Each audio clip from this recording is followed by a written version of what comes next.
دجال کا فتنہ تاریخ انسانی کی ابتدا سے لے کر انتہا تک کے تمام فتنوں سے بڑا اور خطرناک فتنہ ہے۔ ہر ایک نبی علیہ الصلاۃ والسلام نے اپنی اپنی امت کو دجال کے فتنہ سے ڈرایا تھا۔ احادیث میں دجال کا حلیے کے بارے میں کیا بتایا گیا ہے؟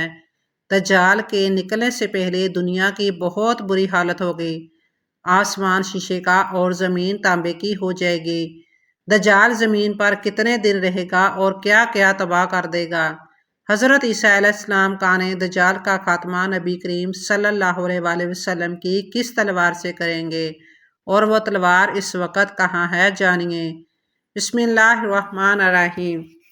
قرب قیامت کی 10 بڑی علامات میں سے ایک علامت دجال کا ظاہر ہونا بھی ہے۔ دجال کا فتنہ تاریخ انسانی کی ابتدا سے لے کر انتہا تک کی تمام فتنوں سے بڑا اور خطرناک فتنہ ہے، جس کی بڑائی اور شدت کا اندازہ اس بات سے بھی لگایا جا سکتا ہے کہ ہر ایک نبی علیہ الصلاۃ والسلام نے اپنی اپنی امت کو دجال کے فتنہ سے ڈرایا تھا۔ دجال کا معنی ہے بہت زیادہ جھوٹا شخص، کیونکہ دجال بھی حق کے ساتھ باطل کو ملا کر جھوٹ بولے گا، اس لیے اسے دجال کہا گیا ہے۔ یہ اولاً خود کو مومن ظاہر کرے گا اور لوگوں کو بھلائی کی طرف بلائے گا، لیکن پھر نبوت کا اور آخر کار الوہیت یعنی خدائی کا دعویٰ کرے گا۔ مشہور ہے کہ اس کی اصل یہود سے ہوگی۔ حکیم الامت مفتی احمد یار خان نعیمی رحمۃ اللہ علیہ فرماتے ہیں، دجال 2 قسم کے ہیں، چھوٹے اور بڑے۔ چھوٹے دجال بہت ہوئے اور ہوں گے۔ ہر جھوٹا نبی، ہر جھوٹا مولوی اور صوفی جو لوگوں کو گمراہ کریں وہ دجال ہیں۔ بڑا دجال صرف ایک ہے جو دعویٰ خدائی کرے گا۔ مختلف احادیث میں دجال کا حلیہ بتایا گیا ہے۔ ان تمام کو سامنے رکھنے سے دجال کا جو حلیہ سامنے آتا ہے وہ یہ ہے کہ دجال ایک جوان مرد ہوگا، دراز قد اور ایک آنکھ سے کانا ہوگا، اور کانی آنکھ ایسی ہوگی جیسے پھولا ہوا انگور ہو، جبکہ اس کی ایک آنکھ خون آلود ہوگی۔ اس کا سینہ چوڑا اور ذرا سا اندر کی طرف دھنسا ہوا ہوگا۔ دجال کی پیشانی چوڑی ہوگی اور دونوں آنکھوں کے درمیان کاف فیرے یعنی کافر لکھا ہوا ہوگا، جسے ہر مسلمان پڑھ سکے گا، چاہے اسے پڑھنا آتا ہو یا نہ آتا ہو۔ اس کے بال گنگریالے ہوں گے۔ دجال کے نکلنے سے پہلے دنیا کی بہت بری حالت ہوگی، جیسا کہ احادیث مبارکہ کے مضامین سے پتہ چلتا ہے کہ اس کے نکلنے سے 3 سال پہلے ہی دنیا میں عام قحط پھیل جائے گا۔ پہلے سال آسمان 1/3 بارش اور زمین 1/3 پیداوار روک لے گی۔ دوسرے سال آسمان 2/3 بارش اور زمین 2/3 پیداوار، جبکہ تیسرے سال آسمان ساری بارش اور زمین ساری پیداوار روک لے گی، حتیٰ کہ آسمان شیشے کا اور زمین تانبے کی ہو جائے گی۔ اس خشک سالی کے سبب تمام چوپائے ہلاک ہو جائیں گے، فتنے اور قتل و غارت گری عام ہو جائے گی، آدمی ایک دوسرے کو قتل اور جلا وطن کر رہے ہوں گے۔ تب دجال مشرق کی سمت ایک اصبہان یا خراسان نامی شہر سے نکلے گا۔ غذائی قلت کے علاوہ علمی اور روحانی قحط بھی برپا ہوگا۔ دین کے سلسلے میں لوگوں میں ضعف پیدا ہو چکا ہوگا، علماء اور دیندار لوگوں کی قلت ہوگی۔ دجال زمین پر 40 دن رہے گا، جن میں سے ایک دن 1 سال کے برابر، ایک دن 1 ماہ کے برابر، ایک دن 1 ہفتے کے برابر، جبکہ باقی ایام سال کے عام دنوں کی طرح ہوں گے۔ اس مدت میں دجال اپنے گدھے پر سوار ہو کر ساری دنیا کا چکر لگائے گا۔ گدھے کا جثہ یعنی جسم اتنا بڑا ہوگا کہ دونوں کانوں کا درمیانی فاصلہ 40 ہاتھ کے برابر ہوگا، اور اس کے گدھے کی رفتار کا یہ عالم ہوگا کہ 1 قدم اٹھائے گا تو 1 میل کی مسافت طے کرے گا، اور روئے زمین کا کوئی میدانی، صحرائی اور پہاڑی علاقہ ایسا باقی نہیں بچے گا کہ جہاں وہ نہ جائے۔ البتہ مکہ مکرمہ اور مدینہ طیبہ پہ فرشتوں کا پہرا ہونے کی وجہ سے ان میں داخل نہ ہو سکے گا۔ بلکہ مدینہ کے باہر دلدلی زمین میں پڑاؤ کرے گا، اور مدینہ پاک میں زلزلے کے 3 جھٹکے آئیں گے، جس کی وجہ سے ہر کافر، ہر منافق مدینہ سے بھاگ نکلے گا اور دجال سے جا ملے گا۔ اس روز مدینہ پاک ہر منافق اور فاسق مرد و عورت سے خالص و پاک ہو جائے گا، اس لیے اس دن کا نام یوم الخلاص بھی ہے۔ اور بعض روایت کے مطابق بیت المقدس اور کوہ طور پر بھی نہیں جا سکے گا۔ دجال طرح طرح کے شبدوں کے ذریعے لوگوں کا ایمان برباد کرنے کی کوشش کرے گا۔ حدیث مبارکہ میں ہے کہ دجال کے ساتھ روٹیوں کے پہاڑ ہوں گے۔ دجال کے پیروکار کے علاوہ باقی لوگ سخت تکلیف میں ہوں گے۔ اس کے ساتھ 2 نہریں ہوں گی، جن میں سے ایک کو جنت اور دوسری کو دوزخ کہے گا۔ در حقیقت جس سے وہ جنت کا نام دے گا وہ دوزخ، اور جسے وہ دوزخ کا نام دے گا وہ جنت ہوگی۔ اس کے کہنے پر آسمان سے بارش برسے گی اور لوگوں کے سامنے وہ ایک شخص کو قتل کر کے پھر زندہ کر دے گا۔ دجال کے فتنوں کی وجہ سے اہل ایمان سخت پریشانی اور تنگی کے عالم میں بھاگ کر دخان نامی ایک پہاڑ میں پناہ لیے ہوئے ہوں گے، لیکن دجال ان کا پیچھا کر کے پہاڑ کا گھیرا کر لے گا۔ اہل ایمان سخت بھوک اور تکلیف میں مبتلا ہوں گے۔ تب اللہ پاک حضرت سیدنا عیسیٰ علیہ السلام کو نازل فرمائیں گے۔ حضرت سیدنا عیسیٰ علیہ السلام کو دیکھتے ہی دجال ایسے گلے گا جیسے پانی میں نمک گلتا ہے۔ آپ علیہ السلام دجال کو مقام لد پر قتل کریں گے اور اس کے پیروکار میں سے کسی ایک کو بھی زندہ نہ چھوڑیں گے۔ حضرت عبداللہ بن عمر رضی اللہ تعالیٰ عنہ سے روایت ہے کہ رسول اللہ صلی اللہ علیہ وآلہ وسلم نے فرمایا، جب عیسیٰ ابن مریم علیہ السلام نازل ہوں گے تو دجال ان کو دیکھتے ہی خوف سے ایسا پگھلنے لگے گا جیسے چربی پگھلتی ہے۔ آپ صلی اللہ علیہ وآلہ وسلم نے فرمایا، پھر وہ دجال کو قتل کریں گے۔ رسول اللہ صلی اللہ علیہ وآلہ وسلم کے آزاد کردہ غلام حضرت ثوبان بیان کرتے ہیں کہ رسول اللہ صلی اللہ علیہ وآلہ وسلم نے فرمایا، میری امت کے 2 گروہ ایسے ہیں جنہیں اللہ تعالیٰ نے دوزخ کے عذاب سے محفوظ کر رکھا ہے۔ ایک گروہ جو ہندوستان میں جہاد کرے گا اور ایک گروہ جو عیسیٰ ابن مریم علیہ السلام کے ساتھ ہوگا۔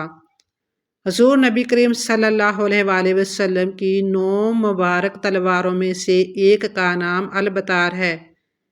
یہ تلوار سرکار دو عالم نبی اکرم صلی اللہ علیہ وآلہ وسلم کو یثرب کے یہودی قبیلے بنو کنقیہ سے مال غنیمت کے طور پر حاصل ہوئی۔ اس تلوار کو سیف الانبیاء یعنی نبیوں کی تلوار بھی کہا جاتا ہے۔ اس تلوار پر حضرت داؤد علیہ السلام، حضرت سلیمان علیہ السلام، حضرت ہارون علیہ السلام، حضرت یسیع علیہ السلام، حضرت زکریا علیہ السلام، حضرت یحییٰ علیہ السلام، حضرت عیسیٰ علیہ السلام اور حضرت محمد صلی اللہ علیہ وآلہ وسلم کے اسماء مبارکہ کنندہ ہیں۔ یہ تلوار حضرت داؤد علیہ السلام کو اس وقت مال غنیمت کے طور پر حاصل ہوئی جب ان کی عمر 20 سال سے بھی کم تھی۔ اس تلوار پر ایک تصویر بھی بنی ہوئی ہے جس میں حضرت داؤد علیہ السلام کو جالوت کا سر قلم کرتے دکھایا گیا ہے، جو اس تلوار کا اصلی مالک تھا۔ تلوار پر ایک ایسا نشان بھی بنا ہوا ہے جو بترا شہر کی قدیمی عرب باشندے البادیون اپنی ملکیتی اشیاء پر بنایا کرتے تھے۔ بعض روایات میں یہ بات بھی ملتی ہے کہ یہی وہ تلوار ہے جس سے حضرت عیسیٰ علیہ السلام اس دنیا میں واپس آنے کے بعد کانے دجال کا خاتمہ کریں گے اور دشمنان اسلام سے جہاد کریں گے۔ تلوار کی لمبائی 101 سینٹی میٹر ہے اور آج کل یہ تلوار ترکی کے مشہور زمانہ عجائب گھر توپ کاپی استنبول میں محفوظ ہے۔ دجال کے خاتمے کے بعد حضرت عیسیٰ علیہ السلام اسی حال میں ہوں گے کہ اچانک اللہ تعالیٰ کی طرف سے ان کے پاس یہ وحی آئے گی کہ میں نے اب ایسے بندے پیدا کیے ہیں جن سے لڑنے کی قدرت و طاقت کوئی نہیں رکھتا۔ تم میرے بندوں کو جمع کر کے کوہ طور کی طرف لے جاؤ اور ان کی حفاظت کرو۔ پھر اللہ تعالیٰ یاجوج ماجوج کو ظاہر کر دے گا جو ہر بلند زمین کو پھلانگتے ہوئے اتریں گے اور دوڑیں گے۔ ان کی تعداد اتنی زیادہ ہوگی کہ جب ان کی سب سے پہلی جماعت بحر تبریہ سے گزرے گی تو اس کا سارا پانی پی جائے گی۔ پھر جب اس جماعت کے بعد آنے والی جماعت وہاں سے گزرے گی تو بحر تبریہ کو خالی دیکھ کر کہے گی کہ اس میں بھی کبھی پانی تھا۔ اس کے بعد یاجوج ماجوج آگے بڑھیں گے جہاں تک کہ وہ جبل خمر تک پہنچ جائیں گے جو کہ بیت المقدس کا ایک پہاڑ ہے، اور ظلمت و غارت گری، اذیت رسائی اور لوگوں کو پکڑنے قید کرنے میں مشغول ہو جائیں گے، اور پھر کہیں گے کہ ہم نے زمین والوں کو ختم کر دیا، چلو آسمان والوں کا خاتمہ کریں۔ چنانچہ وہ آسمان کی طرف اپنے تیر پھینکیں گے اور اللہ تعالیٰ ان کے تیروں کو خون آلود کر کے لوٹا دے گا تاکہ وہ اس بھرم میں رہیں کہ ہمارے تیر وقتاً آسمان والوں کا کام تمام کر کے واپس آئے ہیں۔ گویا اللہ تعالیٰ کی طرف سے انہیں ڈھیل دی جائے گی، اور یہ احتمال بھی ہے کہ وہ تیر فضا میں پرندوں کو لگیں گے اور ان کے خون سے آلود ہو کر واپس آئیں گے۔ بس اس میں اس طرف اشارہ ہے کہ دجال کا فتنہ زمین تک ہی محدود نہیں رہے گا بلکہ زمین کے اوپر بھی پھیل جائے گا۔ اس عرصہ میں خدا کے نبی اور ان کے رفقا یعنی حضرت عیسیٰ علیہ السلام اور اس وقت کے مومن کوہ طور پر روکے رکھے جائیں گے، اور ان پر اسباب و معیشت کی تنگی و قلت اس درجہ کو پہنچ جائے گی کہ ان کے لیے بیل کا سر تمہارے آج کے 100 دیناروں سے بہتر ہوگا۔ جب یہ حالت ہو جائے گی تو اللہ کے نبی حضرت عیسیٰ علیہ السلام اور ان کے ساتھی یاجوج ماجوج کی ہلاکت کے لیے دعاؤں جاری کریں گے۔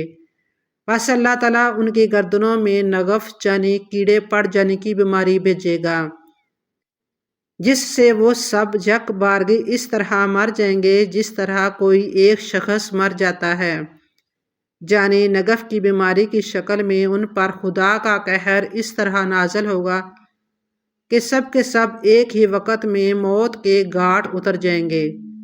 اللہ کے نبی اور ان کے ساتھی اس بات سے آگاہ ہو کر پہاڑ سے اتر آئیں گے، اور انہیں زمین پر ایک بالشت کا ٹکڑا بھی ایسا نہیں ملے گا جو یاجوج ماجوج کی چربی اور بدبو سے خالی ہو۔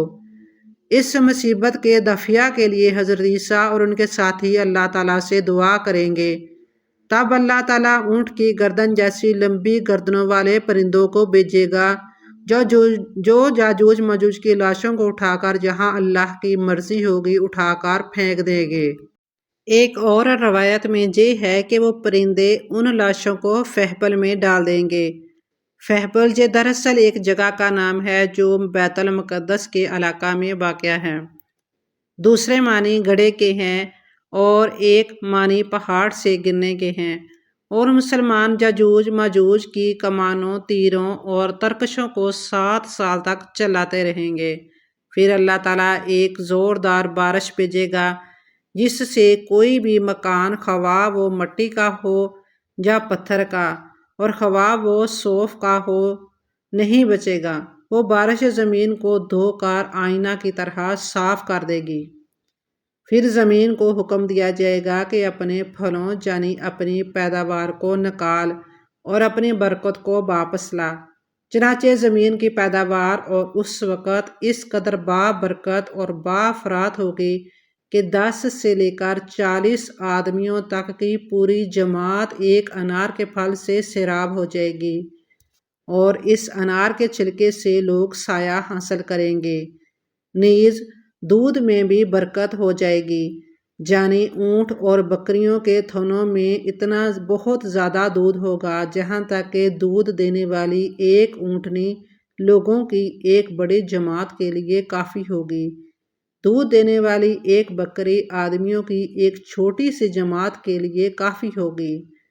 بہرحال لوگ اس طرح کی خوشحال اور امن و چین کی زندگی گزار رہے ہوں گے کہ اللہ تعالیٰ ایک خوشبودار ہوا بھیجے گا جو ان کی بغل کے نیچے کے حصے کو پکڑے گی، یعنی اس ہوا کی وجہ سے ان کی بغلوں میں درد پیدا ہوگا، اور پھر وہ ہوا ہر مومن اور ہر مسلمان کی روح قبض کر لے گی، اور صرف بدکار اور شریر لوگ دنیا میں باقی رہ جائیں گے، جو آپس میں گدھوں کی طرح مختلط ہو جائیں گے، اور انہی لوگوں پر قیامت قائم ہوگی۔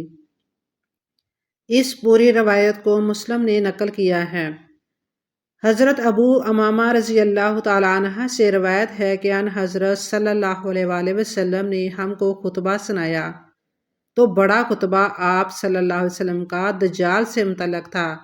آپ صلی اللہ علیہ وآلہ وسلم نے دجال کا حال ہم سے بیان کیا اور ہم کو اس سے ڈرایا، تو فرمایا، کوئی فتنہ جب سے اللہ تعالیٰ نے حضرت آدم علیہ السلام کی اولاد کو پیدا کیا، زمین دجال کے فتنے سے بڑھ کر نہیں ہوا، اور اللہ تعالیٰ نے کوئی نبی ایسا نہیں بھیجا جس نے اپنی امت کو دجال سے نہ ڈرایا ہو، اور میں تمام انبیاء کے آخر میں ہوں اور تم آخر میں ہو سب امتوں سے، اور دجال تم ہی لوگوں میں ضرور پیدا ہوگا۔ پھر اگر وہ نکلے اور میں تم میں موجود ہوں تو میں ہر مسلمان کی طرف سے حجت کروں گا۔ دجال کا فتنہ ایسا بڑا ہو کہ اگر میرے سامنے نکلے تو مجھ کو اس سے بحث کرنا پڑے گی، اور کوئی شخص اس کام کے لیے کافی نہ ہوگا، اور اگر میرے بعد نکلے تو ہر شخص اپنی ذات کی طرف سے حجت کر لے، اور اللہ میرا خلیفہ ہے۔ ہر مسلمان پر دیکھو دجال نکلے گا، خلا سے جو شام اور عراق کے درمیان ہے، خلا کہتے ہیں راہ کو، پھر فساد پھیلا دے گا۔ بائیں طرف ملکوں میں، اے اللہ کے بندو، جمے رہنا ایمان پر، کیونکہ میں تم سے اس کی ایسی صفت بیان کرتا ہوں جو مجھ سے پہلے کسی نبی نے بیان نہیں کی، بس اس صفت سے تم خوب اس کو پہچان لو گے۔ پہلے تو وہ کہے گا کہ میں نبی ہوں اور میرے بعد کوئی نبی نہیں ہے، پھر دوبارہ کہے گا کہ میں تمہارا رب ہوں، اور دیکھو تم اپنے رب کو مرنے تک نہیں دیکھ سکتے، اور ایک بات اور ہے، وہ کانا ہوگا اور تمہارا رب کانا نہیں ہے، اور دوسرے یہ کہ اس کی دونوں آنکھوں کے درمیان یہ لکھا ہوگا کافر۔ اس کو ہر ایک مومن بقدر الہی پڑھ لے گا، خواہ لکھنا جانتا ہو یا نہ جانتا ہو۔ اس کا فتنہ ہوگا کہ اس کے ساتھ جنت اور دوزخ ہوگی، لیکن اس کی جنت و دوزخ ہے اور اس کی دوزخ جنت ہے، پس جو کوئی اس کی دوزخ میں ڈالا جائے گا اور وہ سچے مومنوں کو دوزخ میں ڈالنے کا حکم دے گا، وہ اللہ سے فریاد کرے گا اور سورہ کہف کے شروع کی 10 آیتیں پڑھے، اور وہ دوزخ اللہ کے حکم سے اس پر ٹھنڈی ہو جائے گی، اور سلامتی جیسے حضرت ابراہیم علیہ السلام پر ٹھنڈی ہو گئی۔